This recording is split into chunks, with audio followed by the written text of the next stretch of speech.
Good morning students. आज इस video में हम लोग एसएससी के लिए एरर करेक्शन देखेंगे।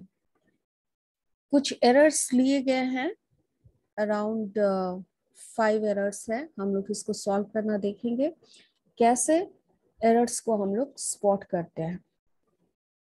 ये कॉमनली आस्क्ड क्वेश्चन है और ये काफी हद तक हमें मार्क्स दिलाने में हेल्प करते हैं अगर आप आइडेंटिफाई कर सकते हो कि एरर एग्जैक्टली कहाँ पर है। और वो कैसे आइडेंटिफाई होता है? It is a complete combination of grammatical identification, grammar based word collection।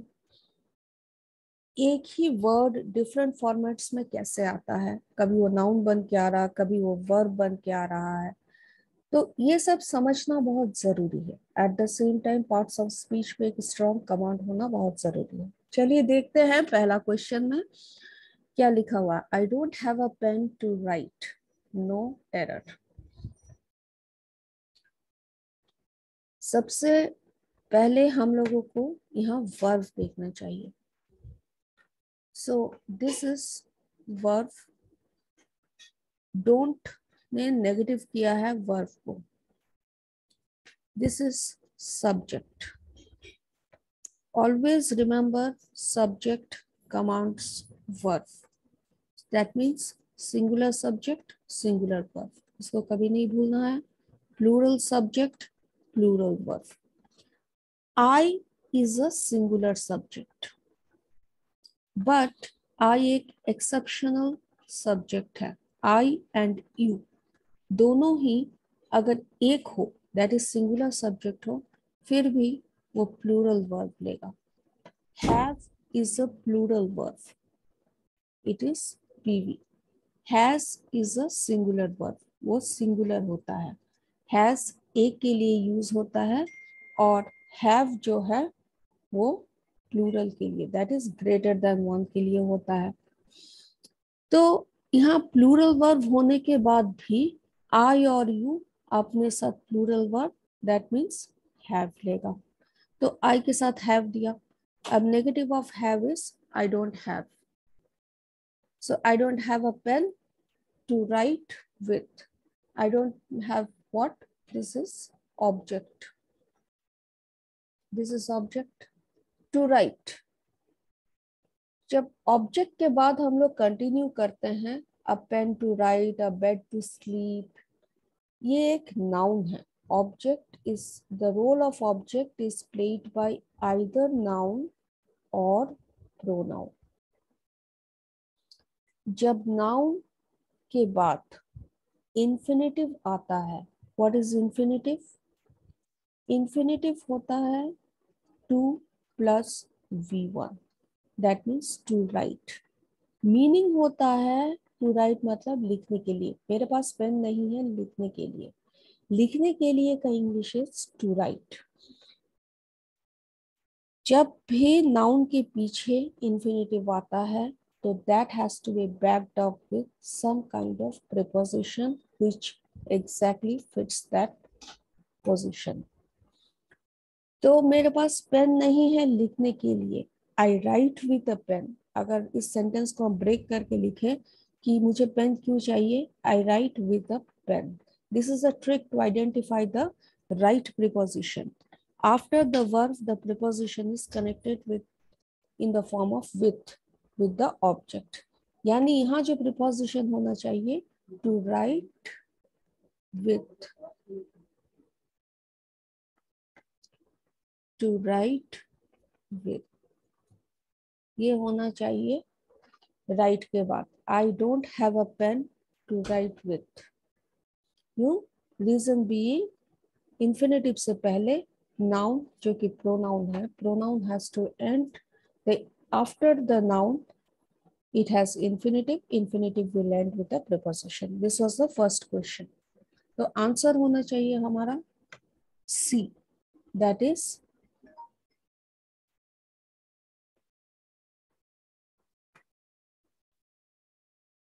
to write with। Next question में चलते हैं। I cannot stand all the time। Now what is the meaning of stand? Stand talks about the process of the action of standing, खड़ा होना। Sometimes stand का दूसरा meaning reflect होता है, that is tolerate. I cannot stand, that means I cannot tolerate. यहाँ पे ही complaining पहला option. Now this place, this is subject, this is verb. इसके बाद का जगह है, always our format has to be subject plus verb plus object. So this area is the place of object. अब ऑब्जेक्ट के मैंने कहा थे ओनली दो रूप में आते हैं वो, या तो नाउन आएगा या प्रोनाउन आएगा। तो आई कैन ऑब्जेक्ट, अब यहाँ you see object is starting with he component, that means he का object is him, objective form. अगर सिर्फ ही होता तो उसका ऑब्जेक्टिव फॉर्म होता him, but actual object is complain. क्यों? मैं उसके कंप्लेन को टॉलरेट ही नहीं कर सकता, वो हमेशा कंप्लेन करता रहता और ये चीज मुझे बिल्कुल नहीं सहन होता है, that is I can not stand. अब उसका complain, now the question comes is उसका कंप्लेन, कंप्लेन का noun is complaining in the gerund form, gerund मतलब आईएनजी का फॉर्म। तो उसका इज हिज, क्योंकि हिम तो तब होता जब वो सिर्फ हिम है, आई कैन नॉट स्टैंड हिम, मैं उसे नहीं टॉलरेट कर सकता हूँ। अब क्वेश्चन थोड़ा डिफरेंट हो गया, मैं उसके उस काम को नहीं टॉलरेट कर सकता हूँ, यानी पॉजिटिव केस लाना पड़ेगा इस नाउन के सामने। पॉजिटिव केस क्या है? हिज। तो शिकायत मतलब art of, act of complaining is, act of complaining is the word complaining, that is. अब ये बन गया नाउन। अब क्योंकि नाउन है वो ऑब्जेक्ट के लिए सही है। किसका कंप्लेन मुझे नहीं स्टैंड होता? उसका, उसका इज हिज। तो यहाँ का आंसर जो है वो होना चाहिए हिज।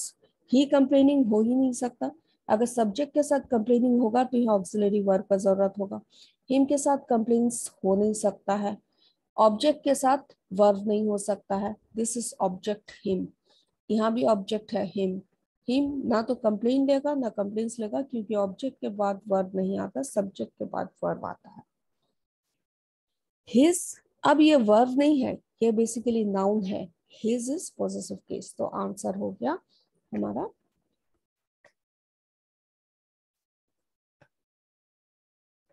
His complain.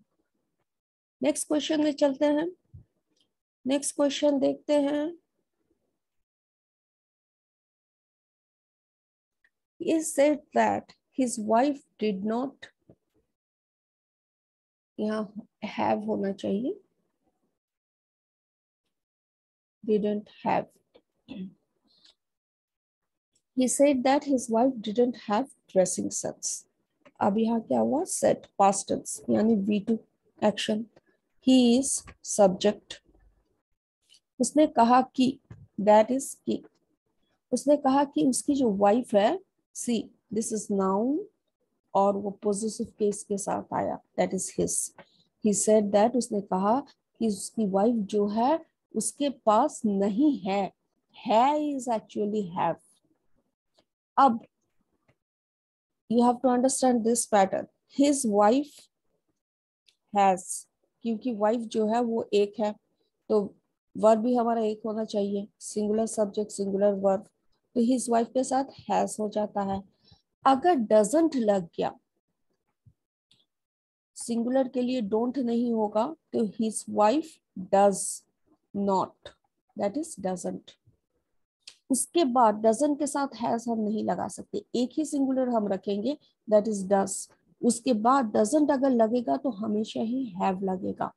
ये याद रखना है कि his wife doesn't have, not his wife doesn't has. So this is the acceptable form, his wife does not, didn't have.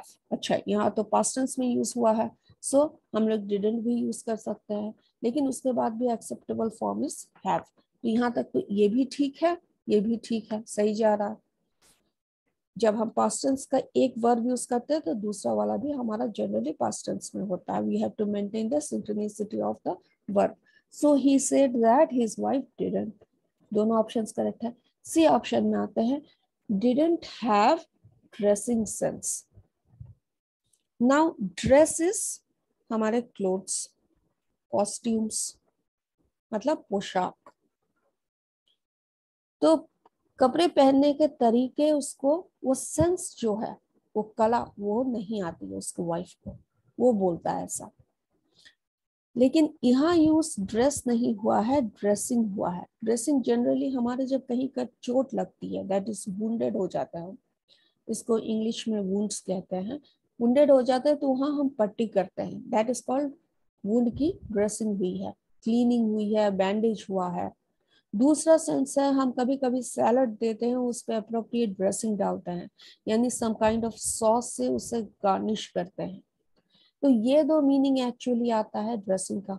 तो उसके वाइफ को तो एक्चुअली कपड़े पहनने की कला नहीं पता था। It has to be pertaining to costumes, not wound और सॉस।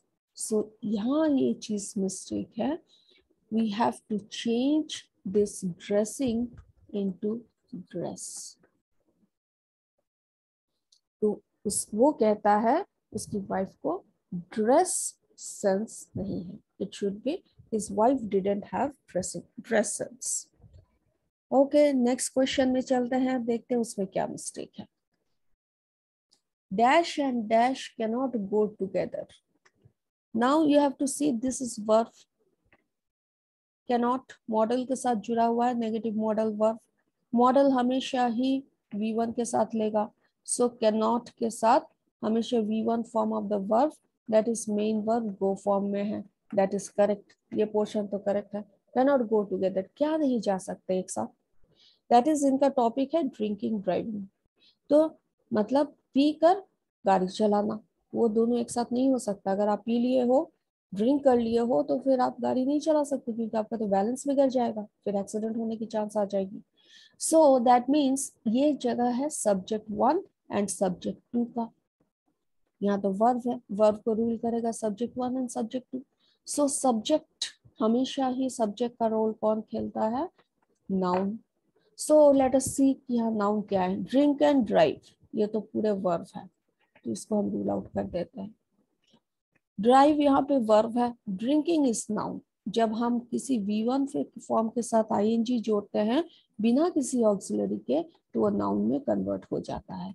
जैसे drink is noun, drink is verb, drinking is noun. Drive is verb, driving is noun. तो ऐसा ऑप्शन हमारे पास कौन सा है, that is option B, drinking and driving.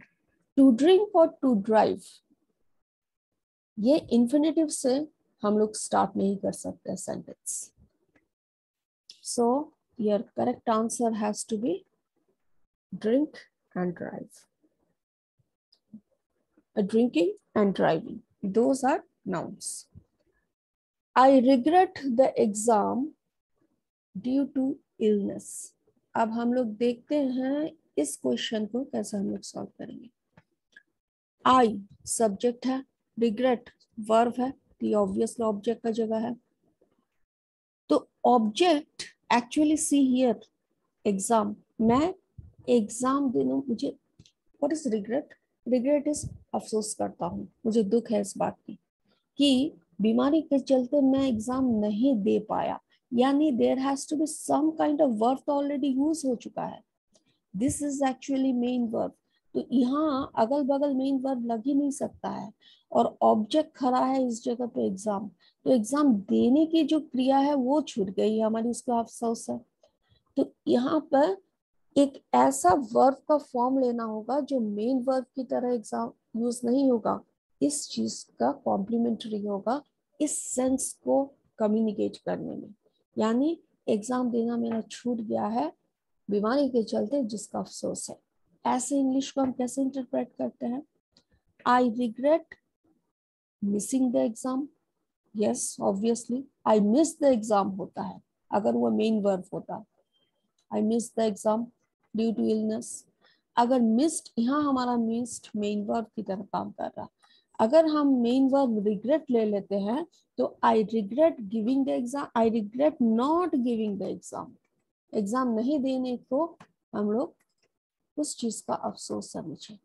Not giving is equal to ING, see without auxiliary ING वो कंप्लीट करता है इस ऑब्जेक्ट के फॉर्म को। तो the only option will be missing. To missing तो हो ही नहीं सकता, टू के साथ आईएनजी होता नहीं है। Missed is a complete V2, that is a main verb. Double main verb एक दूसरे के जस्ट अगल बगल, without any conjunction, without any connected use ही नहीं हो सकता। अबाउट रिग्रेट के बाद I regret about missing the exam, no, I regret doing this, I regret missing the opportunity. उसके बाद ये अबाउट नहीं आता है preposition, so this is not applicable, this is not applicable, only applicable answer is missing. तो यहाँ हम लोग देख रहे हैं कि ग्रामर का काफी हद तक एप्लीकेशन इन्वॉल्व होता है स्पॉटिंग द एरर में, और वो सेंस, वो आर्ट डेवलप होता है through continuous practice, exposure to many cases, application of grammar. So इस पे हम लोग और भी चर्चा करेंगे आने वाले वीडियोस में, और क्वेश्चंस लाएंगे और दिखाएंगे आपको कैसे सॉल्व किया जाता है। Keep in touch. That's all for today from this video. We'll come up with a new video with more spot the error. Thanks.